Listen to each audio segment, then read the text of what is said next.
আসসালামু আলাইকুম রহমতুল্লাহ বারাকাতু। দেশবাসী, আপনাদের প্রতি আমার একটা অনুরোধ থাকবে, আপনারা আগামী নির্বাচনে দুর্নীতিবাজ, চাঁদাবাজ, মারামারি, পাথর দিয়ে মানুষ খুন করে এরকম দলকে আপনারা কেউ ভোট দিবেন না। আপনারা সকল ইসলামী দলগুলোকে ভোট দিবেন। ইনশাআল্লাহ আগামীতে আমরা ইসলামকে নিয়ে সংসদে যেতে চাই, আপনাদের সহযোগিতা কামনা করতে চাই। ইনশাআল্লাহ দুনিয়াতে আমরা ভালো থাকতে চাই, আখিরাতে ভালো থাকতে চাই, যাতে আল্লাহর দরবারে আমরা যাই বলতে পারি আমরা ইসলামী দলগুলোকে ভোট দিয়েছি।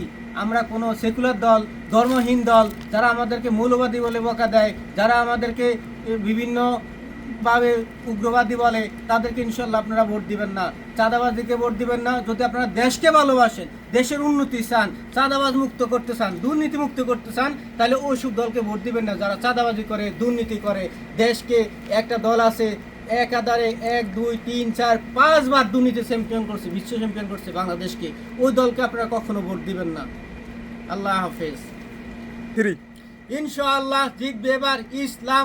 আগামী নির্বাচনে যাবে ইসলাম, ইনশাআল্লাহ যাবে ইসলাম, ক্ষমতা যাবে ইসলাম। যদি আপনারা সকলে চান ইসলামিক আইন বাস্তবায়িত হোক, ইসলামিক আইন বাস্তবায়িত হোক, ইসলামিক আইনকে ভালোবাসেন, তাহলে অবশ্যই ইসলামী দলগুলোকে ভোট দিবেন।